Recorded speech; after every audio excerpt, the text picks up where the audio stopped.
everyone. Welcome to the podcast. Tell me your story. This is your host, Chris Baker. And today we got Tom on to tell his story. Let's just start from the very beginning. Where'd you grow up at? Grew up originally in Rootstown after bouncing around a little bit when I was one, um, Rootstown, Ohio. Um, I grew up and stayed there until I was 9 and moved to Kent. My dad was a businessman. He worked his way up and owned a couple businesses over time. Um, one of them being in Cuyahoga Falls, and one of them also being in Ravenna. Um, and he had a bad falling out with some partners and lost everything. Then we ended up having to bounce around a lot and ended up in Kent. Um, my dad struggling through bankruptcy, and my mom was struggling trying to find work because she worked with him and helped manage the business for some years. Um, Sorry, I'm trying to compartmentalize everything, and I Yeah, just kind of you're everything. good, man. Um, I had two sisters. Um, one from another family, my father. So it was a half sister beforehand, and a younger sister. It was born when I was around 10, when we were living in Kent at that point in time, um, where I met my best friend now, married wife, Hey, and check you out. yeah, and we met in the fourth grade, became best friends. Um, and we both had rough upbringings. A lot of people have, without going into any details. And we were both there for each other and tried to be there for each other over the years. We tried dating when we were in like 10th grade, ninth grade. Sorry, she's over there. Oh boy. Um, You better get it. But yeah, they're uh, right, man. but she helps keep everything on track.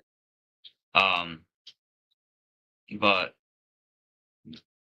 my dad ended up losing the business, and we had it rough. I had it kind of rough for a little while. Um, but I started working really young in middle school in OWA at 11 years old, um, working up at Kent State University, serving college students food, and worked my way up through to working with my father once I could at the age of 13.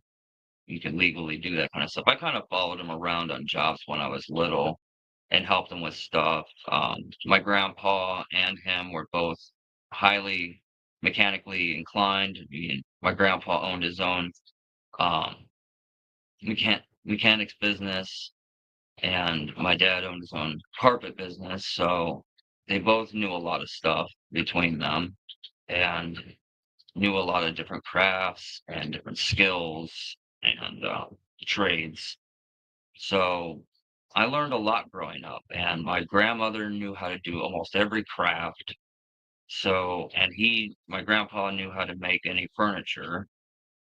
So I learned a lot growing up. And that's where I'm going into. I feel like I'm running and I should be walking, and there's just so much information. But I'm I trying know, to get like, through it all.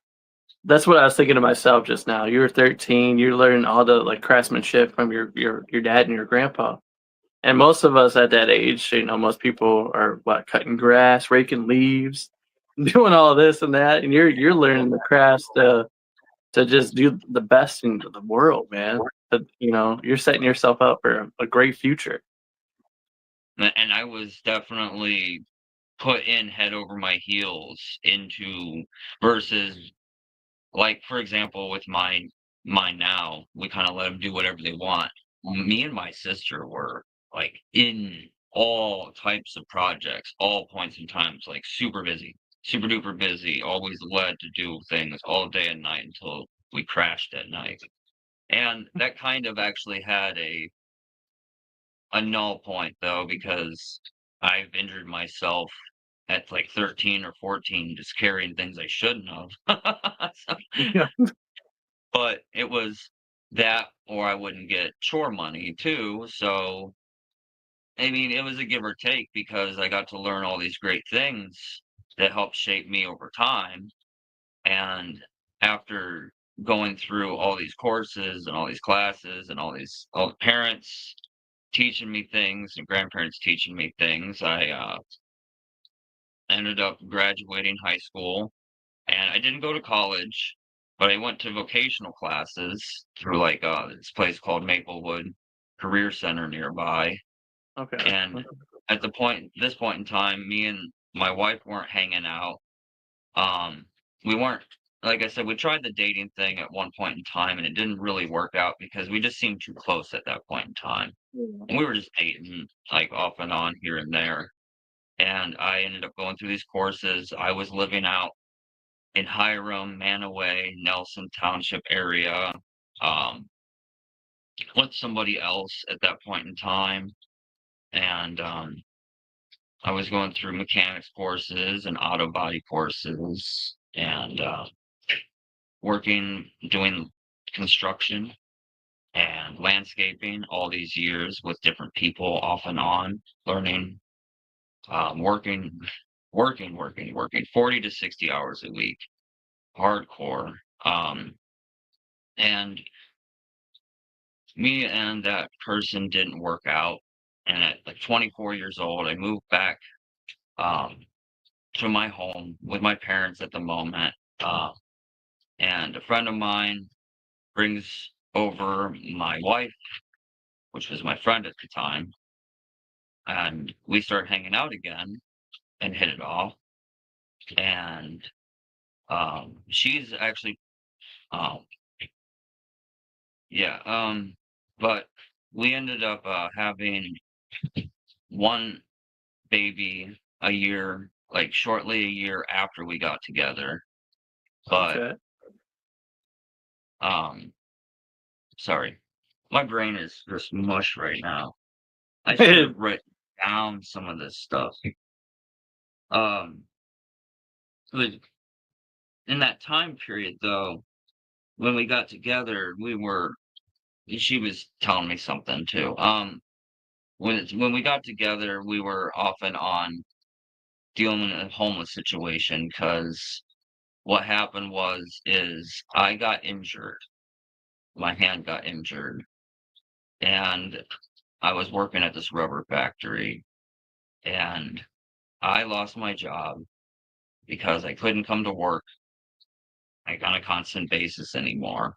Got let go, and we were homeless at that point in time when we first got together. Or I was, like, in the middle of going homeless, and it was just a nightmare situation, and we ended up, having a baby around the same time period that I got a job working in the Cuyahoga Valley National Parks in Peninsula, Ohio, which is absolutely gorgeous. Uh, it was a dream job, I was just absolute thinking to dream. myself, just in that, that had to been a big change up though, going from working, doing 40 hours and all of a sudden you're outside looking at this beautiful landscape and everything. Plus, on top of that, you got a newborn, you got a baby on the picture now, with And your wife, and then at the I was same time, how are you that guys my feeling with hand, each other now? yeah. And I'm sorry to cut you off. I missed something. That time where I was down, I was also I had my hand caught in a machine, and I had to use my left hand for a while. And that's part of the reason why I was down, and then got the job in the valley. Okay, all right. So I'm sorry to learning cut how to No, you're cool. It's because I was gonna say I do the same thing. Where like I always like it's funny that you even said that too. Is like your hand got caught in the machine, and nobody always thinks like because your dominant hand, you're always using that, and then you got to learn how to use the other hand. And for a long time in my life, that's what I had to do with myself. I would actually pretend like if like something were to happen, because I write with my left, but I do everything else with my right. That's it's kind of weird. I kick and I throw with my right, but I write with my left. And I always try to like if something were to happen to my dominant hand, would I be able to use my left hand more? And that's what I ended up doing. I used to practice on that all the time. I'd pretend like my hand was broke or something. So I get what you're saying. You're so used to using the other hand, then all of a sudden you got to use the other hand, and you're not as fast. I I apologize. I'm just so nervous. I have You're so much right. to tell about the future that I'm kind of steamrolling through the past, and that's something I take for granted because it's in the past now. And you're right. And I had to learn how to do a whole bunch of stuff with my left, and it was I don't know, really It was annoying. good. Yeah, It was like, really yeah, that's what I'm annoying. saying. Like you were probably like, "Wow, man, this is." You don't think at first that it's gonna be that hard, but once you have to do it, and you don't have a choice, you have to do it. It's annoying as heck at first, but Yeah. eventually, did you end up getting like control of it? Did you figure it out? What? Well, I couldn't use it, so I had to use the left to get to right to do everything, Hmm. and it took about a year almost before I could use it correctly again. And that's why I was unemployed there for a while. And it was just annoying because it just seems I'm sitting here thinking about it. I've spent my whole entire life learning how to use my hands, and it's just a joke. Every time I've ever had anything I've ever tried, it's almost like, how dare. I feel, and I've said it all a lot, that I feel like a second coming of Job, the book of Job, like Yeah. an example to not give up because of look how bad it could be. Because I mean, those injuries I sustained when I was 13, I still have problems with today. Like my shoulder still hurts, my hand still hurts from time to time, and I'm trying to steamroll everything because I'm trying to get to the more present things, which is just literally could be hours of content, and I'm trying to condense and condense and condense and condense because I literally have a whole book's worth of crap I could write. Like I'm literally iceberging you, and that's not fair. A lot of people don't have that, man. I mean, you should feel honored to have that, to be honest, to live a life, and you're still young. That's the thing. You're still young, and you have accomplished all these things. Like Job, like I you were just saying, he went through it everything. He dealt with everything. He was being punished for absolutely nothing. It was just a bet between God and the devil. I But and only have everybody wanted him to give up. All his friends, everybody said, "Say something to God about this. Say something about this. You're a holy man. You're a good man." And you're basically in the same boat, right? You got all these things, everything that you can at your hands. You feel like you're being punished, but in the end, there's a great reward. yeah. I probably only spent 18 from the age of 18 to 24 not being tortured. Like, as far as a lot of the stuff I'm leaving out early on, even in like school and, you know, and then when I got injured, and then me and my wife, we went, my girlfriend at the time, we ended up getting married and having a baby around the same time period. Um, because I mean, it seemed like we were meant to be. We always wanted to be together, and it just made sense to be together and always be together forever, no matter what. And it just made sense to be married. So we What, eloped. well, okay, hold on. What was the biggest thing that was kind of like holding you guys from not being together? Was it just feeling like You guys were too close, or what was going on? What was the At biggest first, concern? it was we were too close, and then it was loyalty to the people we were with at the time that we got together with. And you Because guys had what been happened friends since the fourth grade yeah. and everything.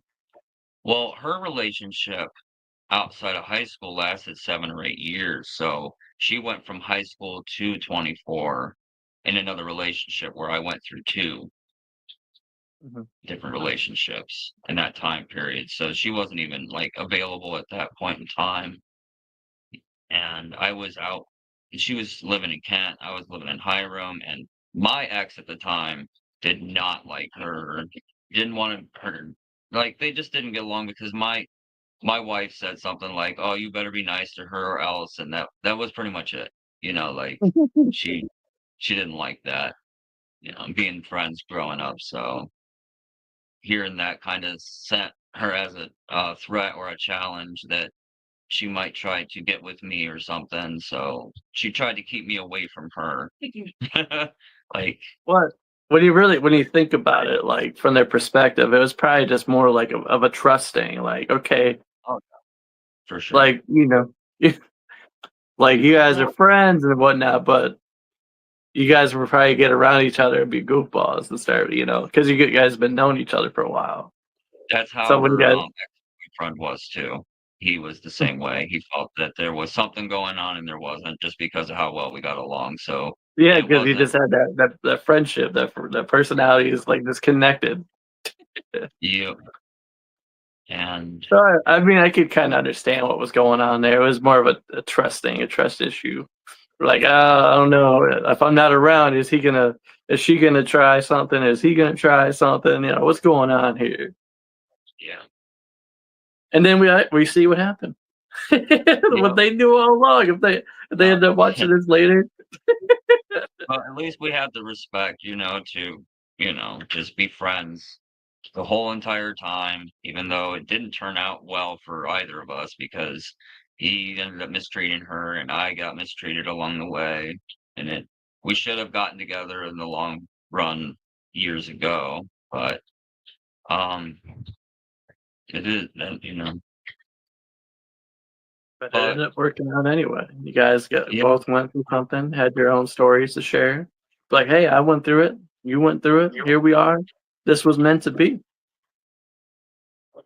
So we lived with their parents for like a year or so until my freaking hand started working again. It was just like I pulled tendons, and it just took several months to a year or so I can't remember. I think it was just a little over a year.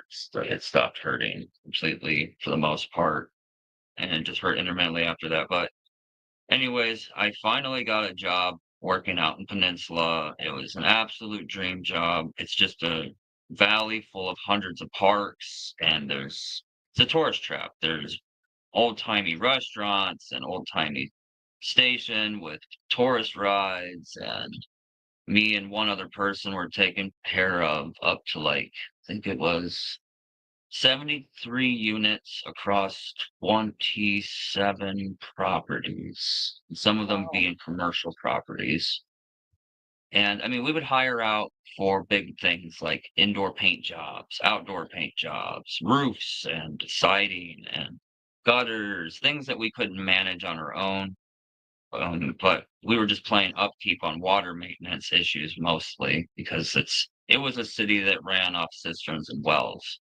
So that was a whole experience that I never had before working with new age construction. I worked for an historic district at that point, and everything needed to be done up to historic code.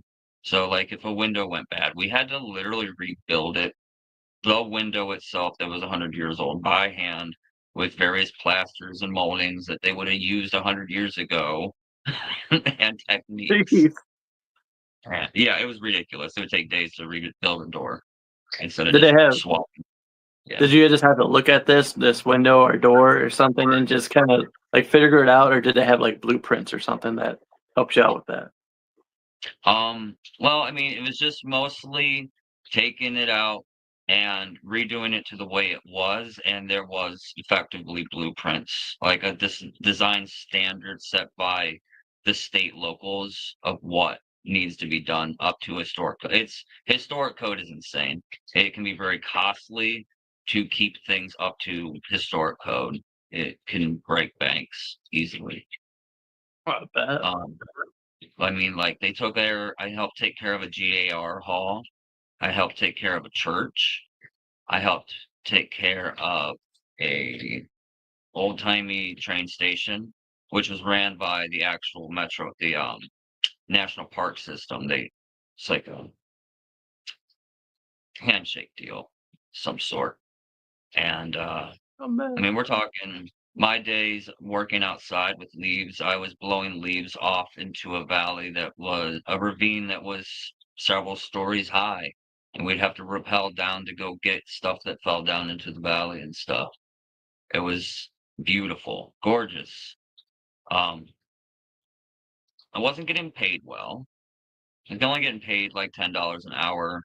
I What? was living in one of their units down in the apartment complex that I had to help maintain down in the Merriman Valley, which is just about 20 minutes south of the place I was working normally.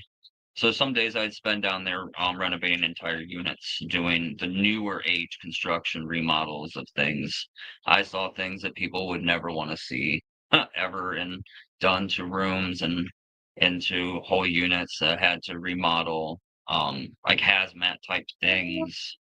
Um, there's, but I had to work in this place, had me, it was not codified the same way in the tax bracket system. It was its own separate entity working with my original company I was working for. So I didn't get paid overtime. Oh no. I Yeah. It was real shady, and I put up with it because at that point in time, I was living in one of their units, so I was kind of in their pocket. They had me paid so much a week so that I only had a couple $100 to play with at the end of the day, at the end of the week, to be able to just barely take care of my wife and several, like, well, 2-year-old, 18 months old when she born. So she was we moved in there when she was 1. Oh man, it's so many years ago. Like 13. But yeah, we moved in there and had me into that, and I started seeing a lot of shady things happening. And I guess I could say what happened. I'm past that time period. It was the NDA was years ago. They were not disclosing that cisterns were in the taps to the Oh people, or no. they were drinking out of cisterns. They, like in their disclosures and contracts, there was a property across the street that was running a business that did tunneling. And ironically, right underneath them was a gas pocket that they said could supply the city for hundreds of years, that could gather up to 3,000 pounds of pressure. And if anything were to go wrong, it could blow up half the city, and they would laugh about it. And I was like, "Oh, that's not funny. We need to do No. something about that." And they didn't like the fact that I said we need to do something about that. Because I mean, and people, there was children living nearby. There was dozens of people working in this building, and one of the people that worked there was not happy to work there. So he would come in and smoke cigarettes all around this area. That there was a gas leak in one of the wells up next to somebody's house before codes were put in place. And like you could literally open up the cover to this well and see it bubbling and just smell the gas, natural Oh gas wow. coming out. So I reported it. I reported the crap out of it. And I reported everything. And nobody wanted to hear it, but I reported it to enough agencies that someone had to do something about it. And they got really mad with me. They put me out on my own, doing things that 2 or 3 people should be doing by themselves.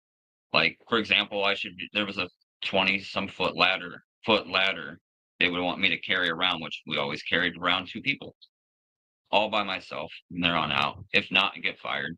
Like, "Oh, you can't do your job. Oh, that sounds like, we need to talk," like, they were playing games with me after that. Well, there was this fateful day I was working at the church, and my boss wanted me to go pull tarps of wet leaves, and I did. And I pulled, I think, my 3rd or 4th tarp of leaves up into his truck, and I felt a pinch in my back, and I was like, "Well, that hurt." And it's like, "Whatever, I'm fine. Fine. It's fine." It hurt a little bit, and I go home, and I wake up the next day, and my face hit the floor, and I was just surprised, and I was like, sometimes you wake up and your legs are kinda numb or, tingly and you just woke up or something. I couldn't feel 'em, and I started freaking out, started crying, and they, they were nice enough to let me have some time off, but the doctors were telling me I might not be able to walk ever again, and so I I had a crutch in the house from these remodels we were doing. I was collecting things that they said I could because they were just gonna get thrown away anyways. And so I did 3 points of contact around my house. I was crawling even just, because they said I need to move. I need to move. I need to move my legs. I need to do stretches as much as I can. I need to get feeling back in my legs if I can. And I forced myself painfully to move around until I could get feeling back in my legs. And I did. And after a couple of weeks of recovery, I could walk again, very painfully. And the doctors were blown away, everything. It meant I still had to go back to work, and they put me on some light duty things for a few weeks to like a month or two, and then let me go because I couldn't. I kept calling off. I had doctor's appointments, lots of them. You can only call off 2 or 3 times, like every few months, several months, in the Mhm. culture period anywhere. And I was, and they made me sign the NDA that I wouldn't talk about any of the stuff that I reported them about, and they let me go, like layoff instead of fire. And they said I should be lucky, and I wasn't lucky. They gave me like a week or two to move out, and I'm going on and off being able to walk. I was having some help with my friend that roped me into going to stay with him that we grew up with. And that turned out to be a really bad situation. I didn't even get to move everything out. I couldn't physically do it. At this point in time, I had to move ourselves in 2 cars at that point in time. I was already hurting myself off and on trying to fix those things, but uh those and so I'm living at my friend's house upstairs, and he was living in Indianapolis for a while. We had no idea his backstory. None for a few years.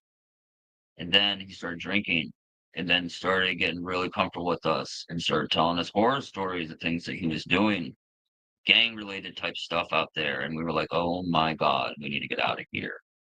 So, They're yeah. like, "Oh, man, I ain't taking any chances here, And especially I I got mean, kids now."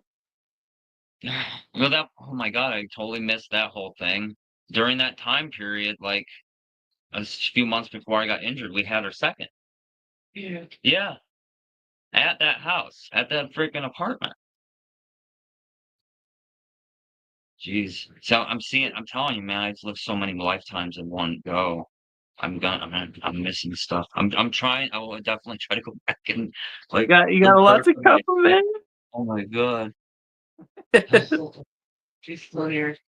And I mean, I could just plug and play so many different things, but that's Look, definitely something that should have been, but so we had a 2 and 3-year-old girl and a now 1-year-old living with this guy, and we're trying to get out of there. He's yelling at our kids. He's yelling at his dog. His dog's trying to attack us. He's yelling at us, and he's starting to drink. So I mean, it was bad, and we got out of there.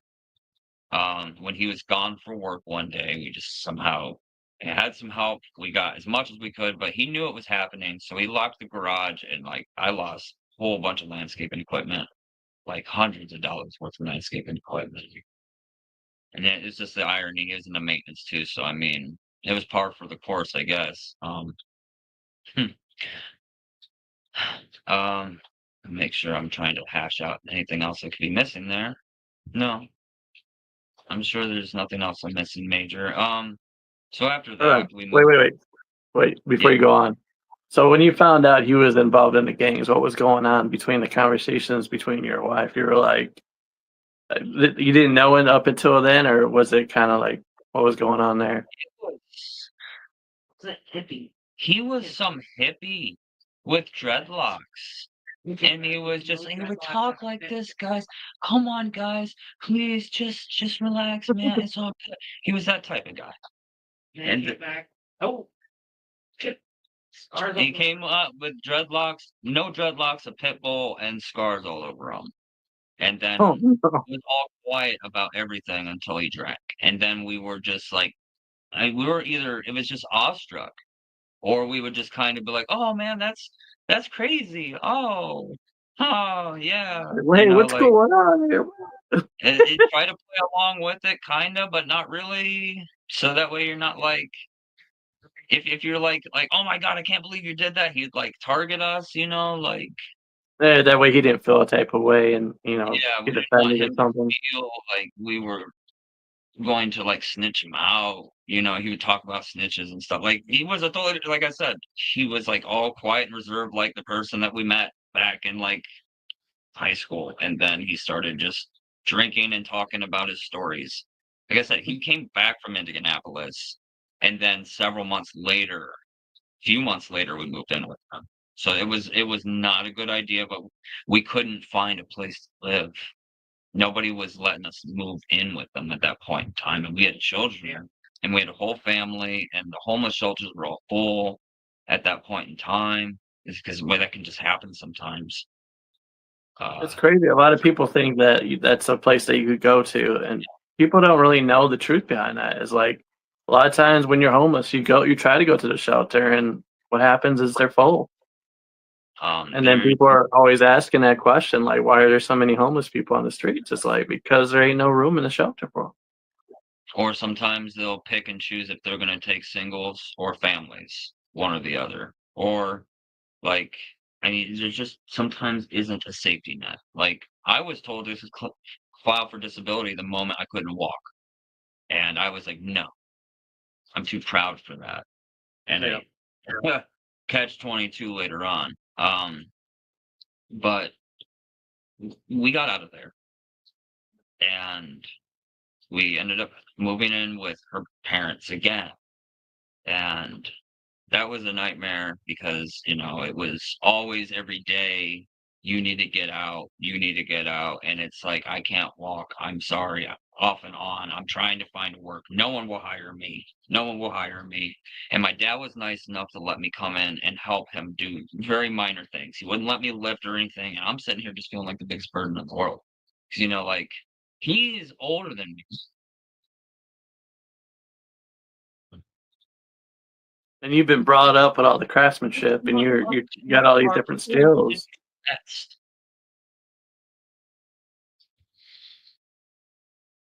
So you got all this pride about like I don't want to I don't want to give in. And he helped me start up a company because no one would hire me because I couldn't lift 20 pounds. I couldn't walk all the time. I needed to sit sometimes, but I couldn't sit all the time. So I couldn't do a desk job. I couldn't do a standing job. Couldn't do a walking job. I couldn't do a driving job. Like I could do like maybe a computer job at home or something, but no, that was just not a thing back then. Even just like 15 years ago, it just really wasn't that big of a thing. Like you were looking at Craigslist posts and newspapers for online jobs, and it was usually a scam.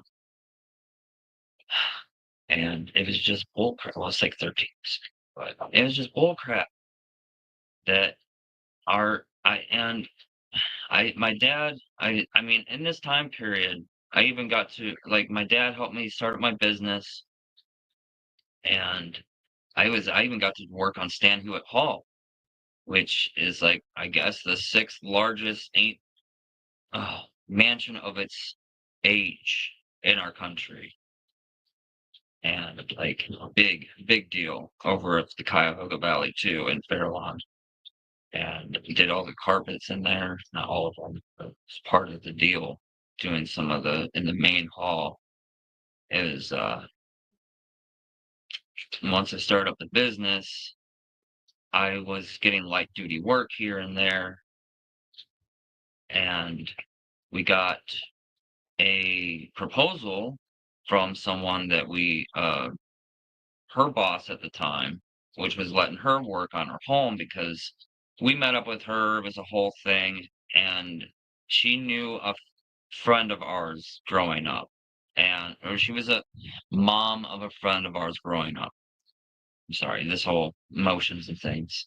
Um, and she felt bad for us, and she was pretty well up, and she took on Ashley as an employee to help her clean her house from time to time for extra money for things. I need personal assistance for her. And she said, well, I want to go tour the country and live in a RV for the rest of my life and possibly buy a place out on the West Coast. I want you guys to move into my house and take care of it and slowly pay it off. It's yours. And this was like, oh my God. I mean, this is like life changing because we just right before that, I missed that part. We tried to get a trailer and it didn't work out. And we only had it for like a few months. I was trying to fix it up, and the place that just bought it wanted new siding and roofing. We couldn't afford it.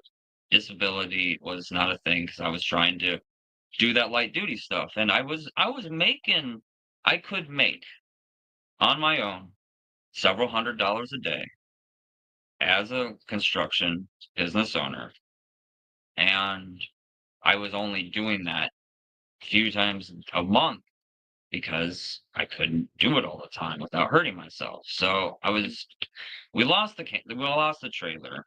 I hate even bringing that thing up. I just feel so trashy. It was such a bad neighborhood. But she helped us get some of our money back. The lady that was helping, she was helping her. But we took over this place, and it was a beautiful place on 3.5 acres in the middle of the country, in the middle of nowhere, far away from everything, which became kind of a problem. Um, and it was just beautiful. Um, sorry, did you want to? Okay. Um, but No, no, go ahead. I was gonna say I can't get any better than the place you're at right now. Look at that behind you. I just beautiful, man. thank you for that. Anybody watching, it's a green screen. He's just being nice. I have two fireplaces in this place. Oh my God, I can't believe it. It's a small, modest ranch, but it has two fireplaces too. The people took pity on us and allowed us to move in. But I guess to go back to that place, I mean, we bounced around so much. So back to that place, 5 bedroom, 2 bathrooms. Three. What do you mean 3 bathrooms? One in the basement. We just never used it. The half bath. Was there a? Yeah, remember it flooded. Oh, gross. No, because we never used it because it didn't. No, she wanted the toilet always turned off. Remember, because it wouldn't work right because her plumbing was all jacked up. And you remember we got blamed for that. Yeah. Because everything backed up in her well and into her house and all that when we moved out. We know it was you. Come on, man. You can finally admit it. What happened was they had somebody come and work on the house and they hit a pipe down below and dented or broke it or something. And then she had some type of flooding problem. Like, I got pictures of it and everything.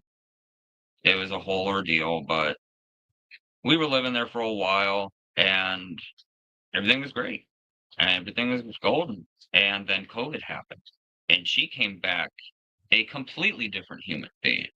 She wanted her house back, and she wanted us out within a month. Gone. I don't care if you're disabled. Get the hell out of my house. Dang. Yeah. And what am I missing here, Ashley? You got sick of that time period. Well, I was sick. Oh. Oh my God, I missed that too. That was just before we moved in. Is there a rewind button? I got receipts for all this crap. Dang it. It's a rough timeline. A long time. It's okay. No, I took meds before I started this meeting, and that was my problem. Anxiety. I was thinking My about. anxiety was so bad. Okay. I want to kind of touch on that. You said you had the sewage problem. I had the same thing recently, probably maybe about 5 years ago, but it had to do with not a crack in the pipe or anything, but it was because the tree roots were growing into the pipe. Oh no. So they got into the pipe and it was causing it to come back into the house. Oh So they had to go no. out and take the whole dang tree out. And dig It was everything. a Oh my God. disaster. That's terrible. I'm so sorry to hear that. It was a disaster, man. Yeah, like this freaking meeting. I'm so sorry. Wow. Okay. So I started my So business in 2015, February of 2015. I was doing okay. It was up and down. We ended up getting that place in like 2017, 18, because I was getting sick. Starting 2016, I was hospitalized in 2016 in the quarter of four for Crohn's issues, which they thought was Crohn's. Things got better, problems resolved, what I thought. And in September 2017, I got super duper sick again, but nothing got better to the point where if, with the caveat of Crohn's, I was also throwing up blood in my mouth for months, and nobody could figure out why. But now, how were you feeling in that moment though? When were you I freaking thought out, thinking that you were I about to thought it was die, or what? I thought I was done. I thought I was done for multiple times. Um, I've had multiple NDEs over time. Like I was out checking out some clips with my sister when I was like 12, 13 years old, and we got out stuck out in the middle and almost fell into a ravine. That was a whole ordeal itself. But this was completely different. This was no matter what I ate or drank, everything came back up. And I went to the hospital multiple times, dozens of times in that time period from September to December. And no one could figure out what the heck was going on. Nobody.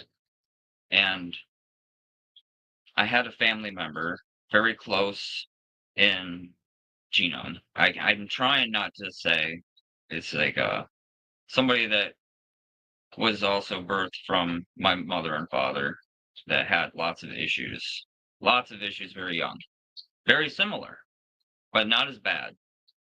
And well, bad in different ways, I should say. Um, Telling me to get tested for my tryptase, which is an elevatory factor when you're going through like anaphylactic shock. And they did and found out that it was elevated. So effectively for a few months straight, I was going through anaphylactic shock. And that's why I couldn't eat anything. My body was literally repelling everything. And I was literally like, I had trouble bathing without causing burning and itching sensations from head to toe.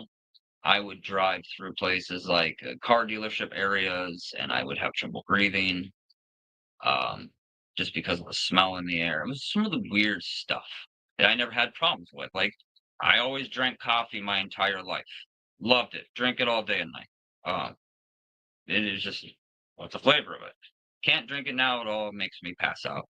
Makes me start coughing, sneezing. Um, Bull crap. Used to be able to eat coconut. Now all of a sudden can't eat coconut. But these are all things that I can't eat now after even getting put on medications. But lo and behold, in like December, they found out that I had some type of mast cell activation syndrome. They weren't sure what, but finding out literally just a few weeks ago, I'm not getting tested. I wasn't getting tested properly this whole time, and my sister was. Anyways, I started getting put on the pills for it, which is antihistamines, like Allegra and Zyrtec and Claritin and stuff. Sometimes Benadryl when I absolutely need it to pull me out of shock, and Pepsid, and all kinds of pills. And so I'm starting to slowly gain back myself, and that's why this lady helped us. That's the whole reason why this lady helped us. That's the whole. Yep. Yeah. Now back to we're living there. So Cool. now that we're living there, she's kicking out a very sick person that's almost died. Because I mean, even in this time period, they tried me on Entyvio, and I had actual a system collapse. So it's like they call it a immune system collapse. Yeah, there's another Well, state. anyways, I went into like a coma. I was able to get up and go pee, like use the restroom and stuff, but I wasn't like getting enough to eat. I couldn't stay awake for more than 5 minutes at a time. And she panicked and started calling the hospital, and they said, "Do not bring him in here. He had some type of immune system collapse, and he could catch anything in this hospital just by walking in or being wheeled in here. Just check his vitals from time to time, check to make sure he's breathing." And she did. And I was out for like 2 or 3 weeks, and that was a big deal. That was another time I almost passed away, because in 2017 I almost passed away. I lost 100 pounds from that event, from that event that happened in September 2017 to December 2017. I was just so sick. I lost so much weight. I was like 105 pounds then. And then the Entyvio thing happened. That was round 2 of almost passing away, almost, because anything could have happened. The Lord saved me multiple times, dozens of times. Now, hold on. Just in case anybody's curious and they were going to ask the question, did you experience anything afterwards? I know that could be a story in itself, but Afterwards, I can't remember any of my dreams. My dreams, as far as like anything prolific go, are I have whole worlds that I travel and through. I'm like I'm a lucid, what a lot of people call it, lucid dreamer. At one point in time, I used to be able to control my dreams. If I didn't want to be somewhere, I could go somewhere else. If I was like saying sitting in a chair was uncomfortable, I could make it into a lazy boy, or I could just do whatever I wanted in my dreams. Like I can't do it anymore, but I do have like, so I don't really know of any near death dreams or connections of the otherworldly with the Lord or anything. But I just know that I've always been saved every time. For what purpose good. other than to suffer God is good, man. God is good. until later on in life, hopefully. Oh, but I know I brought joy to people. I inspired people. I get it. I know.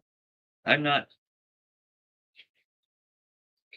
The biggest part is having children in this all. That's the thing. Like, if I didn't have children, I wouldn't be so upset or sad or anxious about it all. Like, do what you do to me, leave everyone else out of it, Mhm. and that's when everything my children weren't very old when everything started to capsize, they didn't get to experience all the things that other children got to experience mostly because we were shut-ins or we were homeless off and on because of this crap. Off and on. So my body giving out because she's already disabled.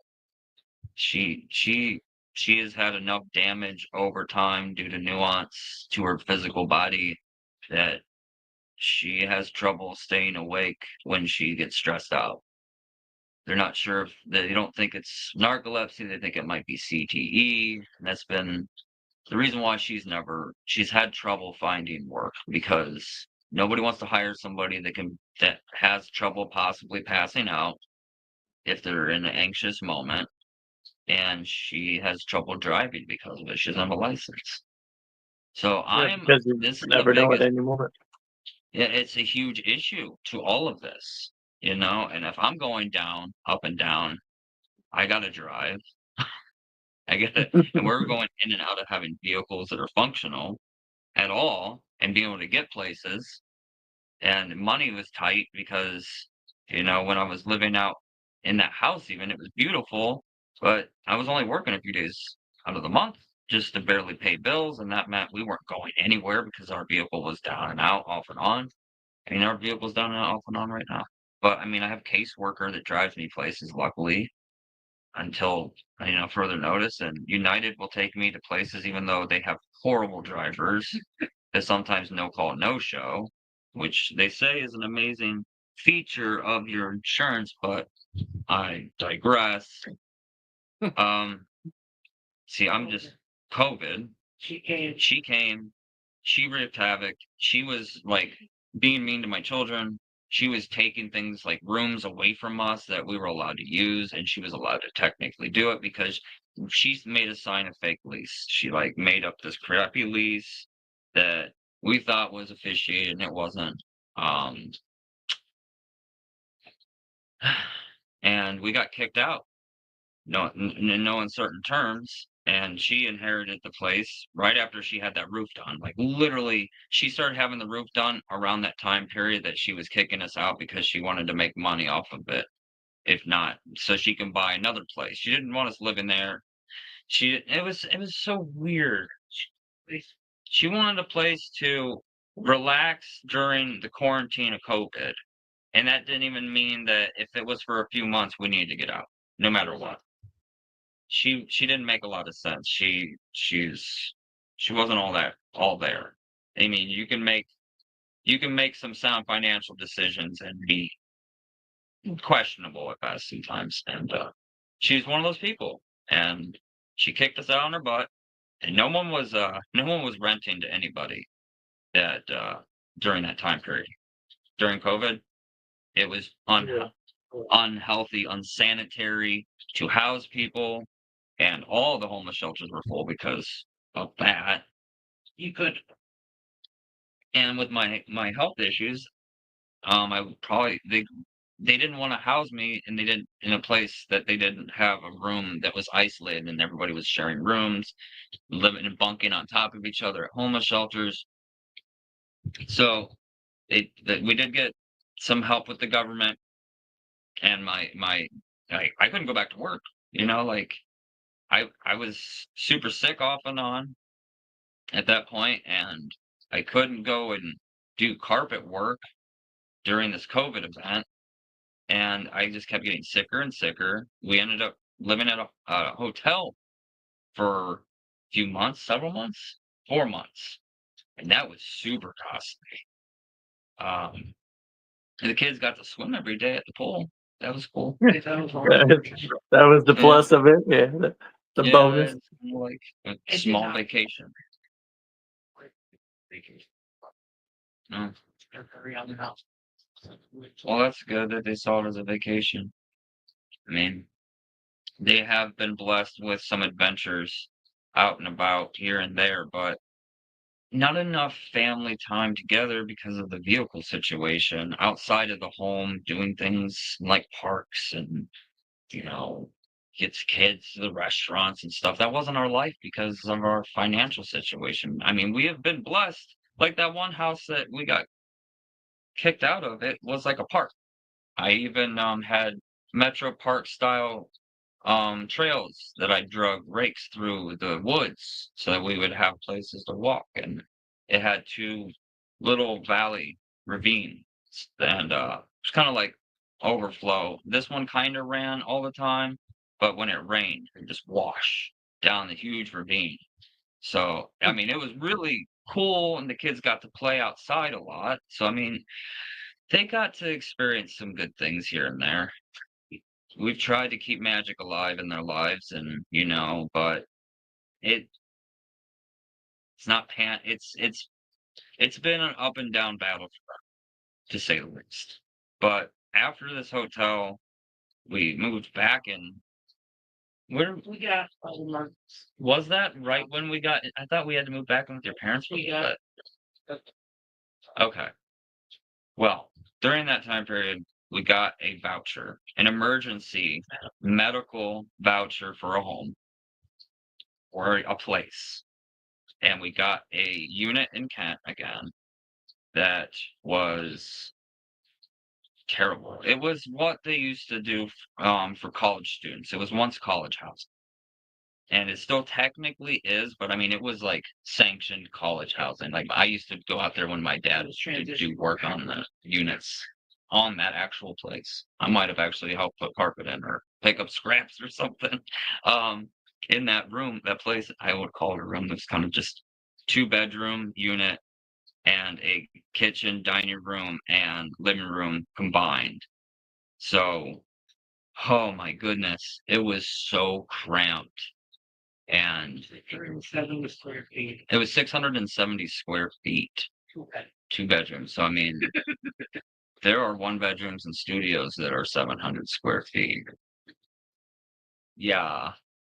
So I did the only decent thing, and it took forever. I built a small bedroom, mobile bedroom canopy bed right there so that we could have our room in the living room for a while. Then I got super desperate because at this point in time, I couldn't go back to work. I was so jacked up. Like, and some of the medicines they had me on, like I got put on this heart medicine for a while for anxiety. And like I said, all this time, some people just weren't doing the tests they were supposed to be doing. And I had different outfits trying to do different things at the same time. So I was getting meds from over here, meds from over there. I was on a lot.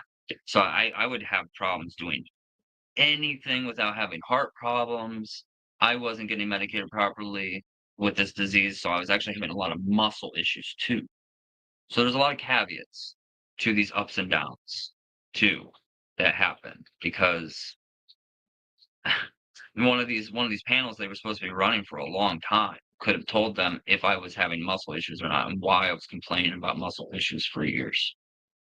And like I said, they tested my sister, but anyways, we were living there for a while and I started creating content. That's when I started creating content. Because at one point in time, 15 years ago, I I was doing crafts. I told you about the crafts that my grandma and stuff taught me. Yep. Well, there for a while, we even had that's another thing I forgot to disclose. There for a while before I even started up the business, we were trying to sell crafts at this store called Twilight Boutique. There was a few of them in the local area in Kent. There was one in Streetsboro. There was one in Strongsville, and there's one in Vegas. And like I was making all kinds of stuff during that time period, off and on for years, mind you. Like for years, I've been making stuff off and on as a hobby, and we were putting stuff into stores, and they got robbed, and we stopped. That was actually just before the adventure working for the Valley. Man, I am so scatterbrained. Like I said, I'm missing whole parts, whole stories here, but It's all coming um, together, bro. it is. That's the thing. I haven't been able to sit down and put this all together. Like it's just been so wild over the last few years, several years. Like like this face cancer and that mast cell thing. That's cancerous, and it's a white blood cell disease, so it's cancerous. It behaves like it. But we had these jewelry in the store we were making by hand, dream catchers. Because my wife's family comes, or her wife's father's side comes from Native American roots. So her grandmother taught me how to do like dream catchers and stuff. And we had those in stores, and we had rugs in stores, and we were just making a little bit of money, but that's like I said, it only lasted for a few months, several months because they started getting robbed. And one of the managers up there was started giving away other people's products. I was like my daughter and I came in there to collect money once because it was consignment. It was like just off the side type stuff, Mhm. hobby money pretty much. And she's like, "Oh, does your daughter want a hacky sack?" I'm like, yeah. Oh, where'd you get this? Oh, from another vendor like you." I'm like, "Oh." And that girl got fired later on for just giving away people's stuff. Like, and I didn't know what was going on. And she was the manager, so like I was kind of awestruck by the whole thing. I ended up pulling merchandise, and that's when the CEO, the owner, started telling me what was going on. That they were getting robbed. It was a whole thing. It was a whole stupid thing. Like I still have Were they? Were they? merchandise. The question is, were they actually getting robbed, or was she just giving stuff away? Both. It was actually in the paper. Yeah, Oh it was in no! one of the places, just the one place in Kent. It was like one of these types of. You ever seen the plazas or the strip malls where they kind of go like this, and there's Yeah, a very small square in the back that's hidden, we kind of like a little courtyard. yeah It we was used to one of actually have a place like that here in town where oh, they do used to you? have. We used to have a place. I think it was actually in downtown Sandusky where they used to have a place before they remodeled it where Yeah. you could actually go in and sell your stuff. And it's like I Okay. get what you're saying. Yeah. I bet Sandusky did. There's a lot of stores throughout there. Lots. But this area back here had trouble maintaining business, and there was like kind of a sketchy neighborhood back there. And so all these places were kind of empty, and they thought it was cool because it was a little nook, and it was a head shop. So there was a bunch of kind of people that ran the place. So they thought they would just put it back there, and it was like right up next to the neighborhood. They ended up shutting down that one, and they kept the Streets Grow and the Strongs Go one, and I guess they were gamblers, and they started slowly shutting down businesses over time because they were just losing money, just hemorrhaging money. They're like, it's just not working. And it was a good thing. It was a good thing I pulled the merchandise, and that's when I got the job in the valley, and I was like, now I'm just gonna go into construction. My God, this story is just terrible. It's horrible. It's beautiful. It's a beautiful story that's being well put together. Oh, so an editor couldn't even do anything like this. But okay, so He's we looking get at me right now into like, come on, man. oh man, I'm sorry. Sorry, man. Sorry. Well, in 2020, we started to create content because they started to offer monetary value for time spent on Twitch Okay. back in like is it December 2020? December 2020. No, it was 2021. But the I started trying to do the crafts and the arts and stuff, and at that point in time, they started pulling me down off my steroid. So my body was starting to downhill again. Like I had this point where I was up and then down, up and down, up and down, up and down. And I finally started to watch my foods and the diet and stuff and started feeling better, even though the medicines were kind of off and on, up and down. And so it was mostly started turning into gaming content at that point. Um, but we were never really all that popular. It's not consistent. It can't be consistent when I have off and on a dozen appointments a month sometimes, like up to close to. I literally had like 12 this February, actually. All right, hold on. So you're getting the gaming contact. Um, what system were you playing on, and what game was it? I've just been gaming all my life.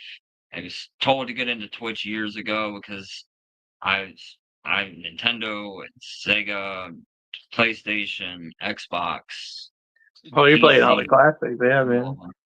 every single one. Um, but I never had like always the newest system when they were brand new, but I was always a collector. So I mean, nowadays over the years I have some of the newer things, but um, yeah, almost everything I could possibly play off of different systems. Not like every game. Um, we stayed there for a few years and ended up getting kicked out for what reason? Because her dad had words with the manager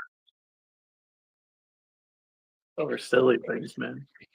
for towing his car.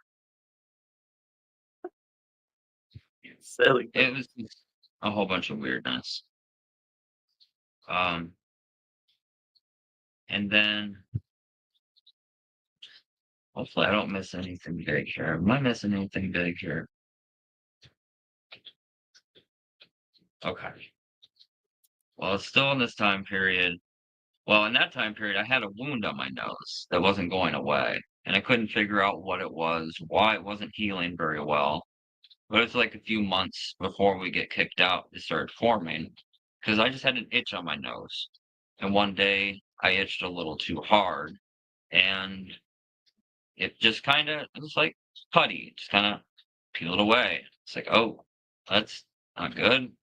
Not Obviously, normal. I actually have some streams where I have like a band-aid on my nose and stuff, like a whole catalog of this whole thing. That's kind of the beauty of it, really, is that not only with all these different people and these things and the doctors and the streaming kind of gives everything a whole catalog of events a little bit.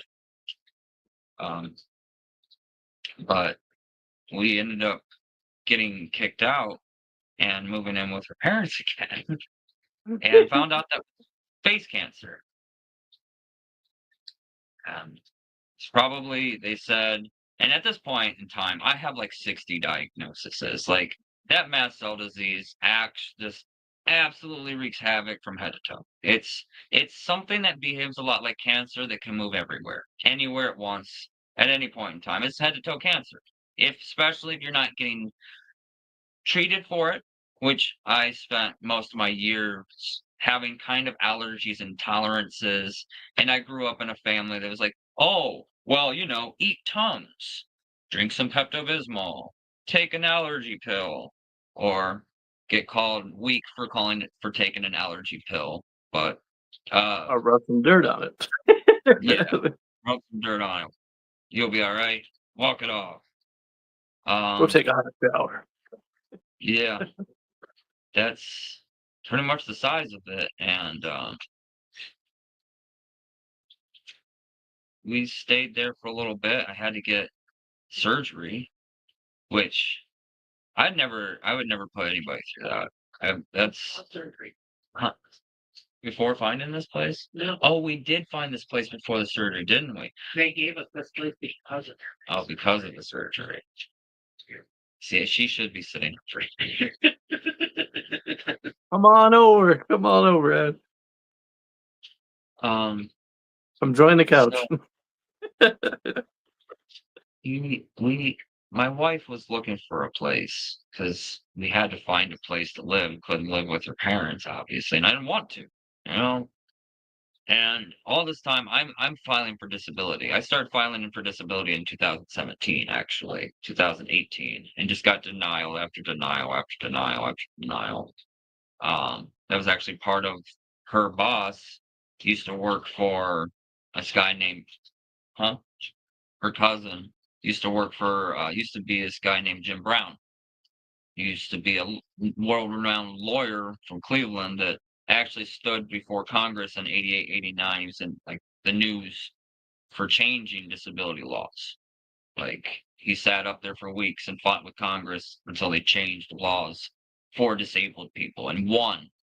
And he was this amazing guy. He ended up trading this off to some other entity nearby that took for years to get any help. But she ends up going out and finding this people, and he was mowing a yard at this apartment complex in Kent, and she stops and she asks him, "Hey, do you have any place? Do you know as the landlord? Do you know of any places nearby?" And he's like, "Yeah, I'm the landlord." And she's like, "Do you know? Like, I have a sick husband, children. He needs to have surgery. Do you know of any places that would be offering a place?" And he said, "Well, luckily I am a landlord, and I would you be opposed to like a house?"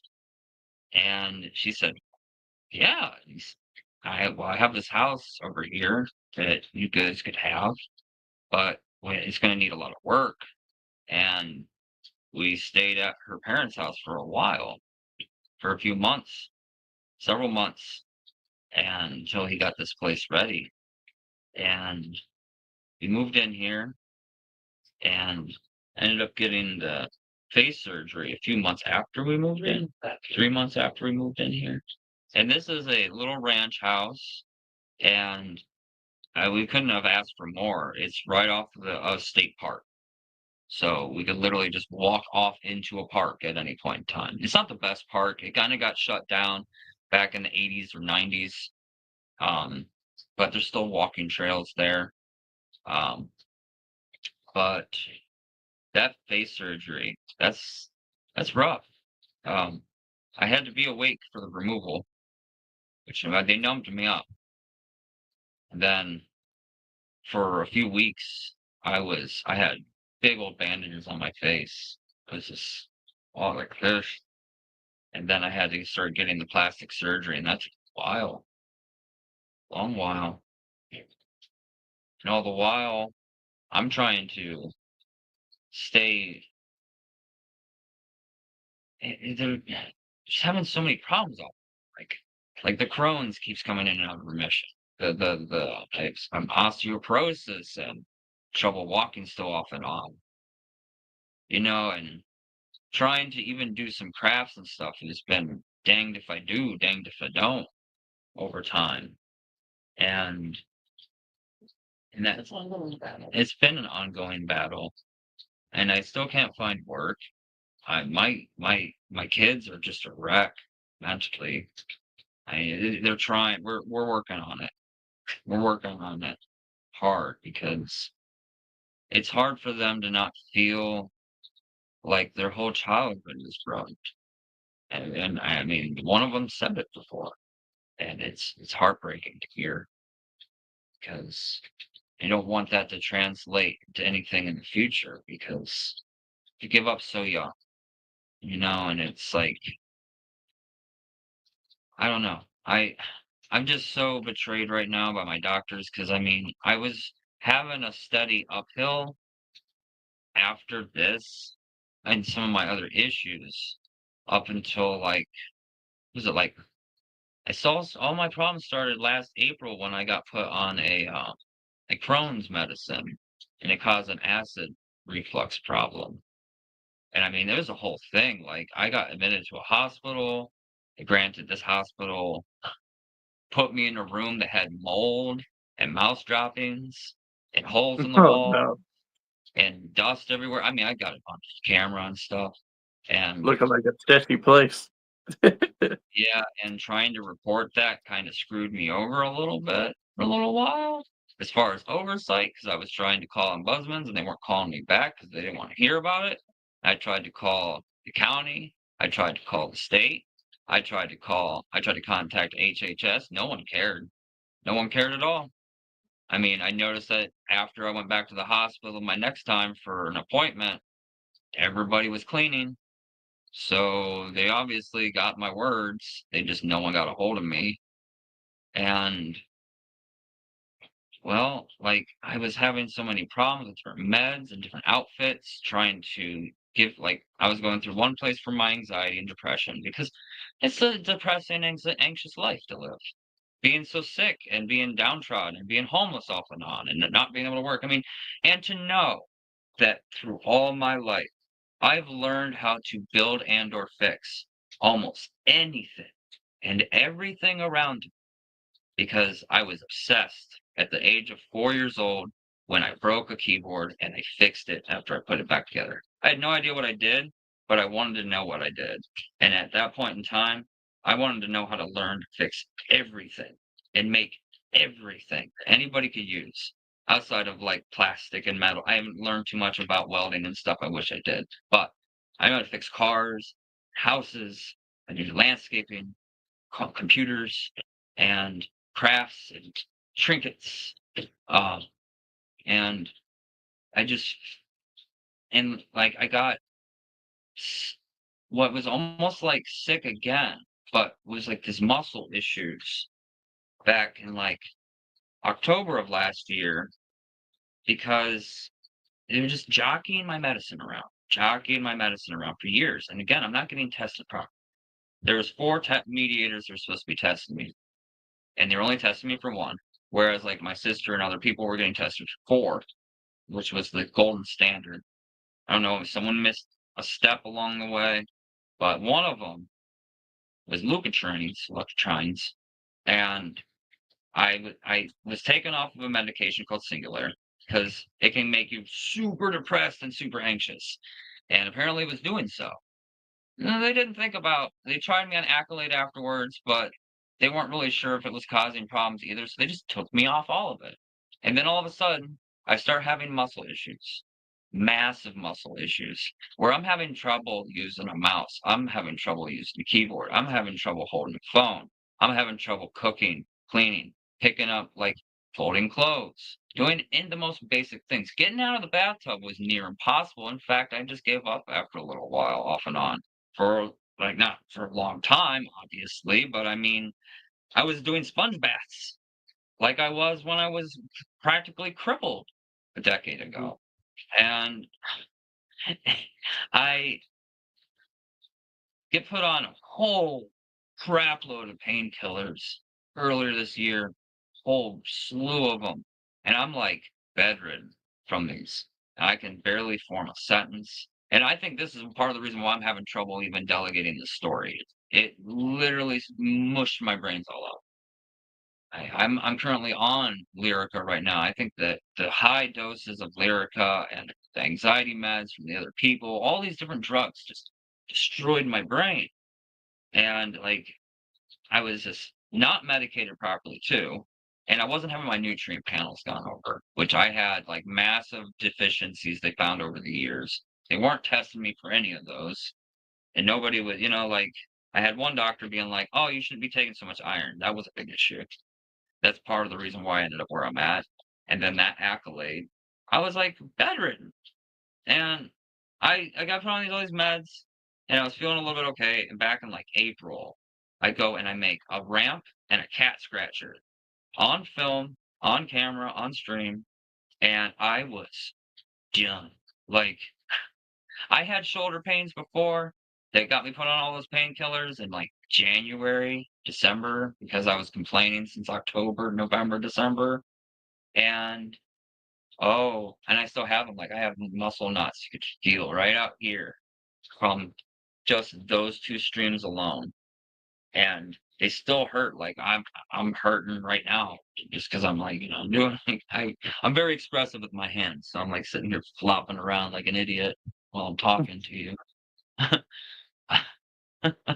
um, and then I go and see one of my doctors because I'm seeing multiple allergies at once. Maybe that was part of the problem. Too many cooks in the kitchen. Thought one was doing the other and the other one wasn't. I don't know. He's like, "Why did you stop taking Accolade for it?" I said, "Well, no. They thought that it might have been kind of messing with my head." And he was like, "Huh." And so that night and the night after and the night after that, I started taking it again. and my muscles stopped hurting pretty much 80%. Like, I was having, like, muscle cramps. Like, I was sitting here, like, rubbing on my shoulders and stuff, or, even, like, typing. I was having muscle cramps that would last for days and days. They were just getting worse and worse up in here, and I was having, like, cramps down in here. I was, like, having cramps in my legs. It was, like, slowly but surely, all my muscles in my entire body were just, like, season, and I was getting like muscle knots and stuff. And then I got put on that, and most of all of my muscle problems, except for those muscle knots. Now I gotta say, I already had muscle knots up in here from years of damage. Just work, work, and work. And I mean, I've been seen from muscle knots for like 15 years. It's no big deal, really, to me. I mean, it all started before even I've had physical therapy for this. I've had physical therapy for my shoulder when I was 13. All these injuries I said I've had workups, follow-ups through the years. And one of the biggest problems is that insurance does not pay for massages if you're poor. Nope. So it's like, danged if I do Danged if I don't. anybody ends up getting sick with something they can't help, because there might not be a help net. Sometimes there is, and sometimes you spend years looking for it. And even if you get it, if you're not able to work, you're questionable at best to get the full service that you might need. Because, like, right now, I'm dealing with some muscle knots in my back and my neck that have been there for 15 years. And one thing they can't do is trigger point massage. It's not covered. Like, I've been able to get Graston recently, which was kind of working, but then it would just cramp back up because of all the issues I was having. My pills and everything just seizing back up after the work was done. So it's like, I'm having lots of issues, and who knows how many of these issues for how many years could have been, just because of the fact that I didn't have the best follow-up. And there for a while, the steroids I was on for years now was kind of masking a lot of my issues and making it seem a lot more successful in other ways, maybe. I don't know. And like, in all this time, I'm trying to learn everything I can to stream and edit. Like, I know how to set up elaborate layered scenes in OBS and do all these fancy things, not a single sponsor or donor to call upon. Because it almost seems like if you come out online and you say that you're disabled or you need help, it's your lifeline's cut from you for most of these platforms. I could be wrong. I mean, there are choice people that get, I've seen over the years that are like, oh, this person over here, but then I'm over here posting, posting, posting, posting, and just there's no, and I can see people being like, I there's people out there, for example, that say, hey, I'm really bad at gaming. Please don't make fun of me. Come check me out. I'm streaming right now. And there's like 100 people in there. They don't know what they're doing. They're not reading chat. They're barely speaking. They're barely playing the game very well.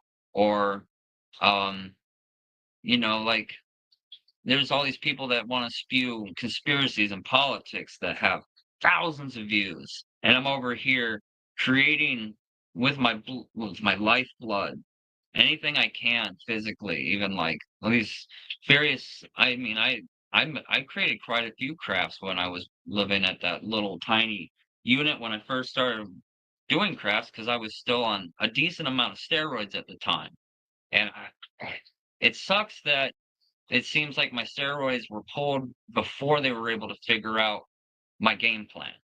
So I've been fighting when I was sick, getting sick, and then, like falling down, and then it was just wasn't, there was different drugs that were and weren't, and tests that were and weren't.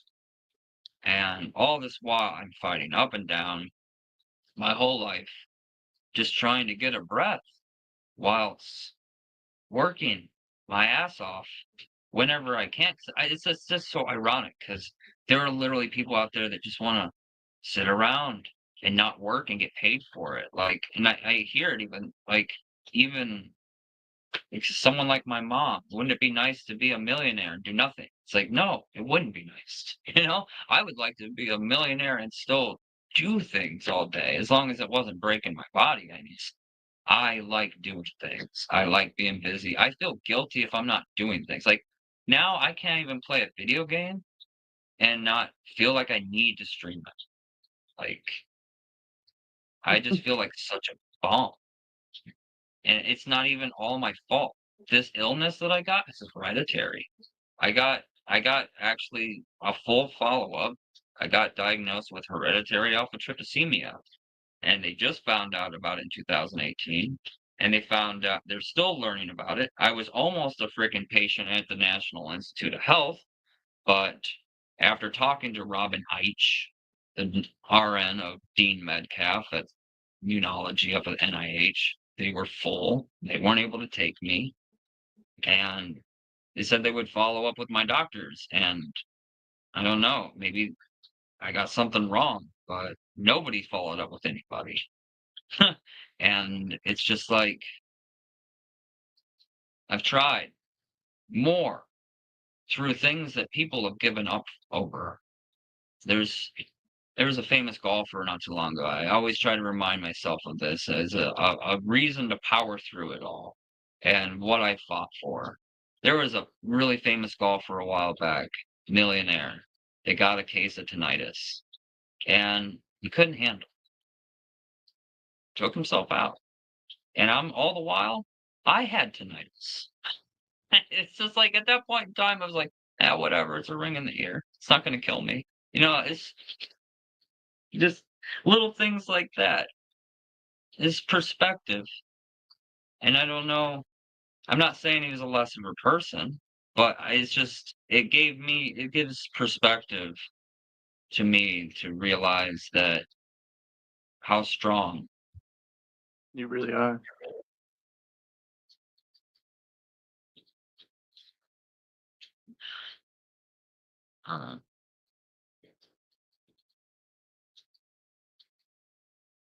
Tom, I hate to say it, but we're all out of time, buddy.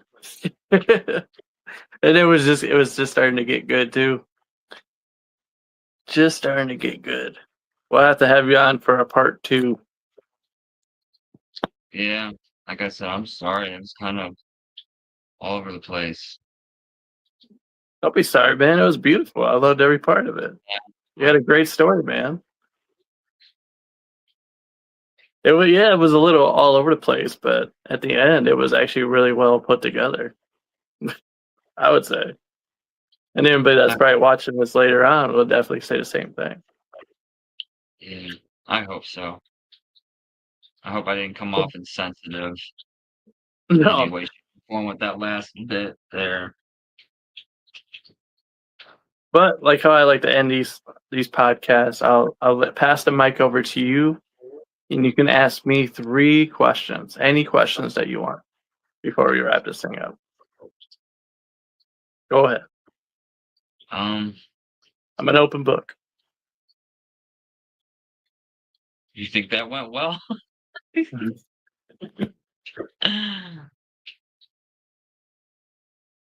And do you have any? I hate to ask because I ask a lot of people this. Do you have any leads or connections on charities? Because I can tell you, I have called charities every single day, off and on for months, and I would just give up, and then call for months, and then give up, like here and there, year in, year out. And there's absolutely 0 charities that are willing to help in my situation, no matter how much proof I have of everything. And diagnosis, it doesn't matter. And the white blood cell disease that acts like cancer, it's not cancer. So I don't qualify for any of the the Cancer Society help or. I think it has a lot to do with, like, I know you probably heard it a million times, but my wife does the same thing where she deals with the same stuff, and people always ask her the same thing, like, you're dealing with all this stuff, but yet you carry it so well. And that's the case. That's why people look at you like, well, this guy, does he look like he's, dealing with anything? But you've been dealing with it for so long, but I'm so nervous how this is going to be taken. I feel to like be honest, I think honestly after this, there's going to be a lot of people that reach out to you and can connect you to the right charities that will help you out. That's how good this show is. that would be.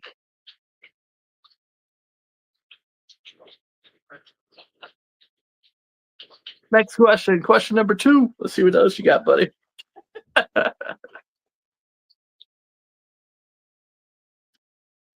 I'm just nervous. That's all. I know it's not a question.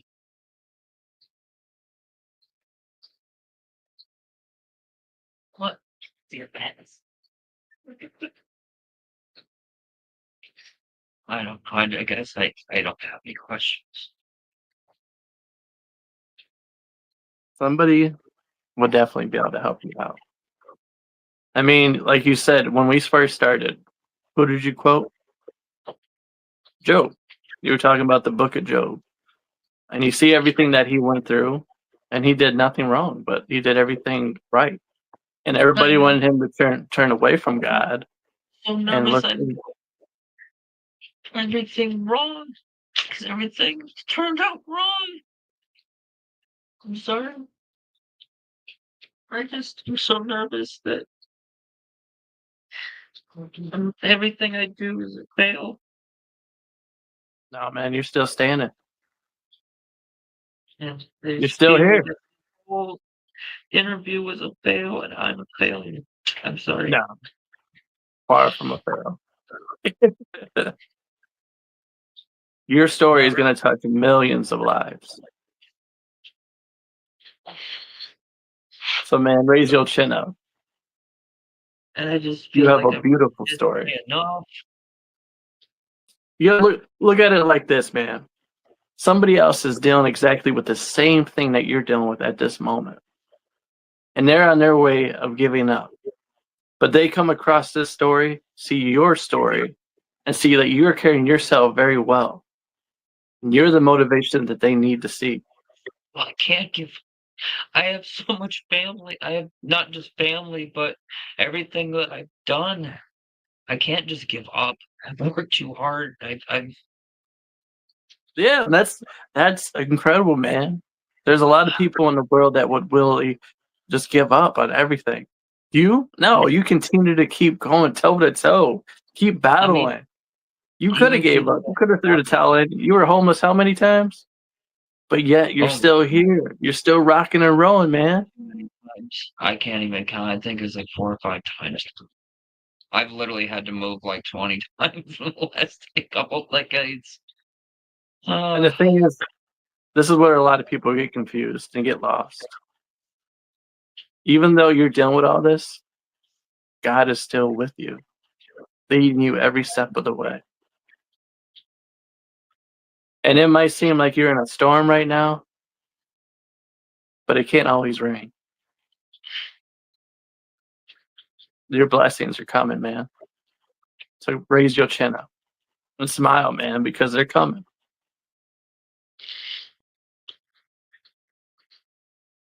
You're not in this battle alone. I just hope that You got your best friend right there next to you the whole time. Your support. She's been rocking and rolling with you since day one. You're not in this alone. Don't ever forget that. You got an incredible woman next to you. I do. A lot of people think they're by themselves, but they're not. You got that support. Some people don't. You do. Remember that. You got your kids looking up to you too. So you got to keep going, man. You got to keep rocking and rolling. Keep showing people that you have that fight. Because you do. So sorry. So segmented, disjointed. I think part of it was me trying to just mask so much too. You know? You keep saying that you tried too hard, but you didn't. You put it together super well, man. It might have been messed up to you, but to anybody else that's listening from home, they're amazed.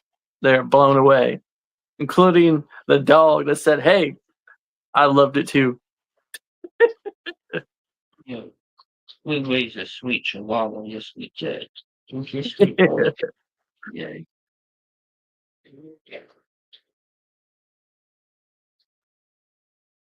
I appreciate you giving me the time and the podium to try at least. No, Oh, I know I this is missed a lot.